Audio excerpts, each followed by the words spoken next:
अस्सलाम वालेकुम नाज़रीन, मेरा नाम नुमान है। क्रिकेट के कोच शो के साथ हम आपकी खिदमत में आते हैं। Let's begin. सबसे पहले हम बात करना चाहेंगे कि पाकिस्तानी क्रिकेट बोर्ड और प्लेयरों के दरमियान मामला जो है शदीद तनाव का शिकार हो चुके हैं। दोनों एक दूसरे के ऊपर इल्जाम लगा रहे हैं। क्या क्या इल्जाम लगा रहे हैं उसके बारे में हम बात करेंगे।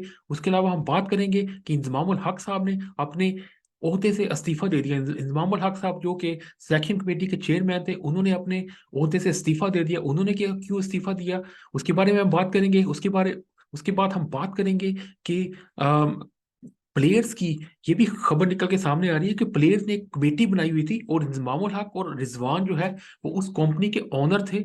और ये कंपनी जो थी वो कई प्लेयर्स को रिप्रेजेंट करती थी। तो उसके बारे में क्या कहानी निकल के सामने आ रही है उसके बारे में हम बात करेंगे। उसके अलावा पाकिस्तान और बांग्लादेश का जो कल मैच, बहुत ही अहम मैच होने वाला है, उसके बारे में हम बात करेंगे। या तो बंगाली नागन डांस होगा वहां पे, या पाकिस्तानी शेर जो है कल कैलकाटा के क्रिकेट स्टेडियम के ऊपर धाड़ेंगे। तो वो क्या कहानी बनेगी उसके बारे में हम बात करेंगे। तो जो जो नाजरीन हमारे चैनल के ऊपर नए आए हैं वो चैनल को सब्सक्राइब जरूर करें और शेयर का बटन जरूर दबाएं। सबसे पहले हम बात का आगाज करते हैं कि पाकिस्तान क्रिकेट बोर्ड के चेयरमैन जका अशरफ, हमने नाजरीन आपको बताया था कि ये हरामखोर सियासतदान, ये करप्ट लुटेरा सियासतदान है। और उसने जो है वो जब से ये क्रिकेट बोर्ड में आया है, क्रिकेट बोर्ड में सियासत का सिलसिला शुरू हो चुका है। इसने अपने बंदों की तैनाती की सबसे पहले, उसके बाद ये करप्ट सियासतदान, ये हरामखोर जो है अब प्लेयर के साथ पंगा ले रहा है। उसने एक एक जर्नलिस्ट जो है वो शुएब जट जर्नलिस्ट का नाम है, आप उसको सर्च कर सकते हैं गूगल के ऊपर। ये एक नाम निहाद किस्म का करप्ट जर्नलिस्ट है। इसका काम है कि प्लेयर्स की जो पर्सनल जिंदगी है उनको उनको पब्लिक फिगर बनाना, उनके ऊपर गलत इल्जामात लगाना, उनको जो है प्लेयर की ड्रेसिंग रूम की अंदर की बातों को लीक करना। तो ये शुएब जट जैसे नाम नहाद और टॉप जर्नलिस्ट का काम है। तो ये शुएब जट को जका अशरफ साहब, हमारे जो करप्ट और नाम नहाद क्रिकेट बोर्ड के चेयरमैन है, ये करप्ट हरामखोर, ये लुटेरा, इसने इसने जो है उसको इंटरव्यू देते हुए कहा है कि प्लेयर्स को हमने इनफ मुआवजा दिया है, प्लेयर्स जो हैं इन्होंने अपनी ग्रुपिंग की हुई है।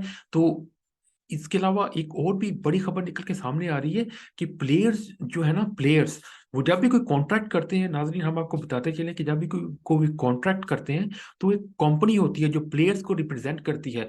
तो ये भी बड़ी खबर निकल के सामने आ रही है कि एक ही एजेंट था जो 8-10 प्लेयर्स को रिप्रेजेंट करता था। फॉर एग्जाम्पल, लाइक उन्होंने किसी प्लेयर ने किसी इश्तिहार में काम करना है तो वो प्लेयर जो है वो डील करेगा उस कंपनी के साथ और वो अपनी कमीशन लेगा और बाकी पैसे जो है वो प्लेयर्स को देगा। तो एक ही प्लेयर, एक ही एजेंट या एक ही कंपनी जो है वो कई प्लेयर्स को रिप्रेजेंट कर रही थी, जिसका ये मतलब है कि वो प्लेयर्स जो हैं वो कौमी टीम से ड्रॉप ही नहीं हो सकते थे, क्योंकि इसमें कॉन्फ्लिक्ट ऑफ इंटरेस्ट आ जाता है। कॉन्फ्लिक्ट ऑफ इंटरेस्ट का मतलब ये होता है कि वो, अगर वो कंपनी जो है वो प्लेयर्स को रिप्रेजेंट कर रही है, फॉर एग्जांपल 8 प्लेयर्स को रिप्रेजेंट कर रही है, तो जो भी क्रिकेट बोर्ड के साथ मामला डील होते हैं, वो वो डील्स होती हैं, जो भी पैसों का मामला और लेन देन होता है वो कंपनी जो है क्रिकेट बोर्ड के साथ डील करती है और प्लेयर को अपनी कमीशन काट के प्लेयर्स को जो है वो पैसे देती है।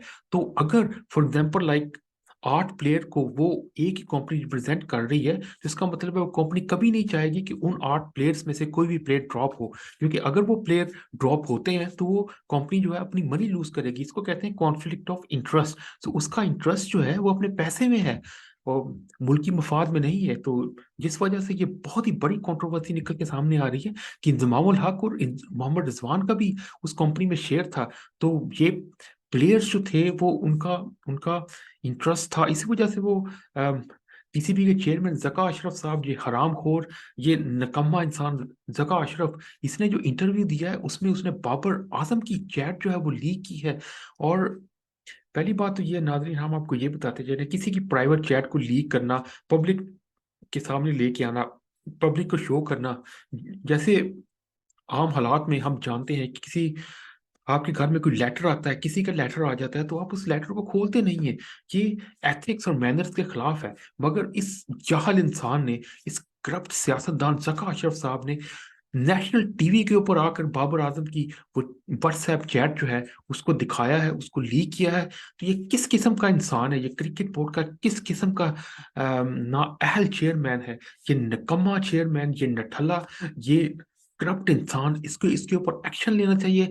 वो इसके ऊपर ताहयात पाबंदी लगानी चाहिए कि बेसिकली करप्ट सियासतदान है, इसका क्रिकेट में कोई इंटरेस्ट नहीं है, ये पाकिस्तानी क्रिकेट को तबाह करने के लिए ये बंदा जो है ये क्रिकेट बोर्ड में लाया गया है, जो पाकिस्तानी क्रिकेट को बिल्कुल तबाही के दहाने के ऊपर ले आया है। अब नाजरीन, सिलसिला ये है कि पाकिस्तानी क्रिकेट टीम के प्लेयर्स जो है वो भी, उनकी तरफ से भी बयानात का सिलसिला जारी है।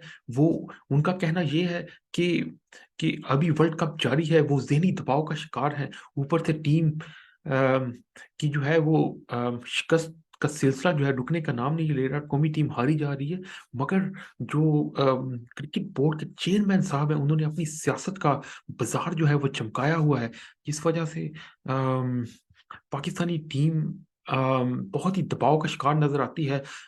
उसके अलावा पीसीबी के चेयरमैन ने यह भी कहा है कि आप जब टीम वापस आएगी उसका एहतसाब किया जाएगा, उससे हिसाब लिया जाएगा कि उनकी कारकर्दगी जो है वो बुरी क्यों नहीं रही। हालांकि पीसीबी जो है वो अब ये करना चाह रहा है कि वो सारा जो है इल्जाम प्लेयरों के ऊपर लगा रहा है। उसने जो सियासत अपनी खेली है, सियासत चलाई है, वो सब का इल्जाम जो है वो प्लेयर्स के ऊपर लगा के उनके साथ हिसाब किया जाएगा, उनका एहतसाब किया जाएगा।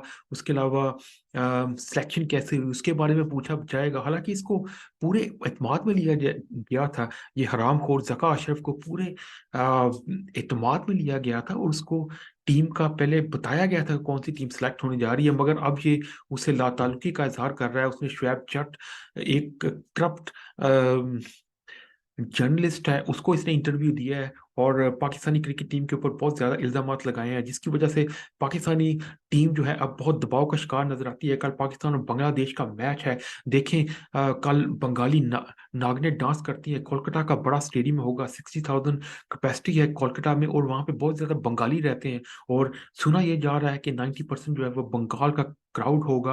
बंगाली बहुत ज्यादा तादाद में आएंगे। अब यूं तो बांग्लादेश जो है टूर्नामेंट से बाहर हो चुका है, उनके लिए टूर्नामेंट का कोई मतलब नहीं है, और पाकिस्तान के लिए अभी एक स्लिम सा चांस बचा है। अगर साउथ अफ्रीका न्यूजीलैंड को हरा दे, उसके बाद अगर मगर करके किस तरह से पाकिस्तानी टीम सेमीफाइनल में पहुंच जाए, तो पाकिस्तान का कुछ थोड़ा सा आउटसाइड चांस है। मगर बांग्लादेश की टीम, बंगाली बैंगलोर बाशु, वो बाहर हो चुके हैं।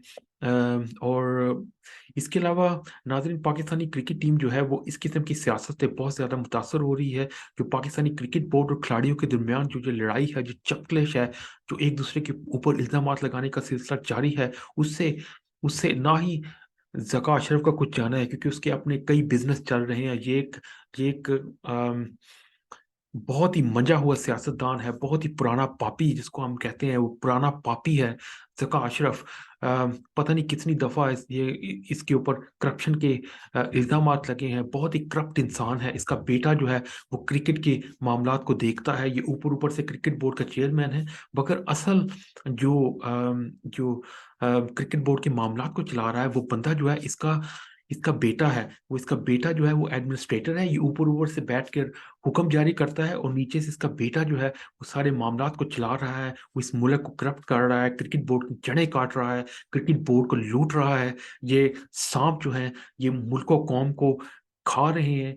तो जल्द ही हम उम्मीद करते हैं कि जल्द ही इसका जो है टेन्योर जो है पीसीबी चेयरमैन खत्म हो, और पीसीबी में कुछ अच्छे बंदे और ईमानदार बंदे लाए जाएं जो अच्छे फैसले करें, जो ताकि वो जो है टीम के ऊपर भी उसका असर हो। टीम जैसे आप अच्छे बंदे लेके आते हैं, जिस तरह रमीज राजा जब चेयरमैन थे उस वक्त पाकिस्तानी टीम की परफॉर्मेंस बहुत अच्छी जा रही थी, पाकिस्तान सेमीफाइनल में पहुंचा था, मगर अनलकीली पाकिस्तान को जो है सेमीफाइनल में ऑस्ट्रेलिया ने हरा दिया था। मगर पाकिस्तान ने अच्छी कारकर्दगी का मुजाहरा किया था, क्योंकि पाकिस्तान के जो जो प्राइम मिनिस्टर थे वो ईमानदार थे। पाकिस्तानी पीसीबी का चेयरमैन रमीज राजा साहब वो एक ईमानदार, पढ़े लिखे और एक मेच्योर किस्म के इंसान थे। अब ये करप्ट हरामखोर जका अशरफ और उसके बेटे का साया क्रिकेट बोर्ड के ऊपर फैल चुका है। नाजरीन, यहाँ पे हम आपको ये बताते चलें कि इस तरह के नाम नहाद जर्नलिस्ट शुएब जट, जो एक इंतहाई घटिया किस्म का जर्नलिस्ट है, अगर आप उसको सर्च करेंगे तो आपको पता लगेगा कि उसका काम है कि खिलाड़ियों की खबरें लीक करवाना, उनके जाती मामलात को को प्रेस में उछालना, उनकी उनसे चुभते हुए तीखे सवाल करना, उनसे पर्सनल सवाल करना, उनसे जेलस होना, और ये जो है ये लिफाफा किस्म के सहाफ़ी होते हैं। ये लिफाफे लेते हैं कई सियासतदानों से और क्रिकेट बोर्ड के जो आला ओहदेदार होते हैं, ये उनसे लिफाफे लेके झूठी खबरें चलाते हैं। और इस तरह से एक सिकंदर बतख है जिनका मुंह बतख की तरह है, सिकंदर बख्त जिनको हम कहते हैं, सिकंदर बतख, वो भी इस तरह पाकिस्तानी खिलाड़ियों पर तनकीद करते हुए नजर आते हैं। इस तरह से याया बेचैनी है जिनको हम याया हुसैनी कहते हैं, सैयद याया बेचैनी, सैयद याया हुसैनी जिसको हम कहते हैं, वो भी पाकिस्तानी टीम के खिलाफ तनकीद करता हुआ नजर आता है। ये लिफाफी अम, ये लिफाफे लेते हैं क्रिकेट बोर्ड के जो आला ओहदेदार हैं उनसे, और इस किस्म की झूठी खबरें चलाते हैं। पाकिस्तानी क्रिकेट के जो हीरोज हैं, पाकिस्तानी क्रिकेट टीम के जो खिलाड़ी हैं, उनके ऊपर तनकीद करते हैं, जिसकी वजह से प्लेयर जो है बहुत दबाव का शिकार हो जाते हैं। अब आप देखें कि उनकी परफॉर्मेंस जो है बिल्कुल जीरो जा रही है, बिकॉज लाइक उनके ऊपर बहुत ज्यादा प्रेशर है। एक तो क्रिकेट बोर्ड के ये करप्ट सियासतदान जका अशरफ ने उनके ऊपर प्रेशर डाला, और दूसरा गेम का प्रेशर है। इस किस्म की खबरें जो है भारतीय मीडिया जो है वो ढूंढता है, और पाकिस्तानी क्रिकेट का और पाकिस्तानी पॉलिटिक्स का तमाशा जो है पूरी दुनिया देख रही है। अब इंडिया जो है वो, उनके जर्नलिस्ट जो है बढ़ चढ़ के इस खबर को उछाल रहे हैं। वो कह रहे हैं कि पाकिस्तानी जो सियासत की तरह, पाकिस्तानी हालात की तरह, पाकिस्तान की क्रिकेट के भी यही हालात नजर आ रहे हैं कि अगर क्रिकेट के ऊपर नाज़रीन तवज्जो नहीं दी गई तो क्रिकेट भी बिल्कुल हॉकी की तरह हो जाएगा। जिस तरह हॉकी एक मर्तबा हमारे जो बड़े बड़े मायनाज प्लेयर थे वर्ल्ड कप जीतते थे, चैंपियंस ट्रॉफी जीतते थे, बड़े बड़े मेडल जीत के लेके आते थे, अब उनसे छोटे छोटे टूर्नामेंट में कोई ब्रॉन्ज मेडल भी नहीं जीता जाता। पाकिस्तानी हॉकी जो है कोई देखना पसंद नहीं करता, किसी को पता नहीं है कि पाकिस्तानी टीम जो है वो हॉकी के वर्ल्ड कप में खेली है, चैंपियंस ट्रॉफी में, किसी को कोई केयर नहीं है। तो पाकिस्तानी हॉकी जिस तरह से बर्बाद हुई है, इस तरह से क्रिकेट बर्बाद होने जा रही है अगर क्रिकेट के ऊपर तवज्जो नहीं दी गई। इस हरामखोर, इस नाम नहाद पीसीबी के चेयरमैन ज़का अशरफ साहब को रोका नहीं गया, इसको जल्दी से अपने ओहदे से मुस्ताफी नहीं किया गया, तो पाकिस्तान का हाल, पाकिस्तानी क्रिकेट का हाल बहुत बुरा होने वाला है। तो नाजरीन, दुआ करते हैं कि पाकिस्तानी टीम सुबह मैच जीते, और क्योंकि आउटसाइड चांस पाकिस्तान का बरकरार रहता है, हम पाकिस्तान के ढीठ सपोर्टर हैं, हम जो हैं वो होप नहीं छोड़ते, हम दुआ करते रहते हैं किसी ना किसी तरह से कोई उम्मीद की किरण बन जाए। जैसे मर्जी हो जाए, कोई टीम खेलना छोड़ दे, कोई टीम शायद वर्ल्ड कप छोड़ के चली जाए, भाग जाए, कहे कि हमने वर्ल्ड कप नहीं खेलते, हमारे मुल्क में ऐसे कोई आफत आ गई है, कोई मसला हो गया है, तो हम कोई ना कोई बहाना ढूंढ लेते हैं। पाकिस्तानी सपोर्टर बहुत ढीठ होते हैं कि किसी ना किसी तरह से हमारी टीम जो है वो वो वर्ल्ड कप के सेमीफाइनल में जाए। पाकिस्तानी अवाम जो है अब भी पूरी उम्मीद है, किसी ना किसी तरह से कोई भी उम्मीद की किरण नजर आएगी। कल पाकिस्तान बांग्लादेश को बीट करेगा, साउथ अफ्रीका न्यूजीलैंड को मारेगा, तो इस तरह से पाकिस्तान के आगे जाने के चांसेस जो है वो बढ़ जाएंगे। तो नाज़रीन, इसके साथ ही हम अपने प्रोग्राम का इख्तिताम करते हैं। जिन जिन नाज़रीन ने हमारे प्रोग्राम को सब्सक्राइब नहीं किया है, please do subscribe and share the channel. और जहाँ जहाँ भी अपना बहुत बहुत ख्याल रखें। पाकिस्तान जिंदाबाद।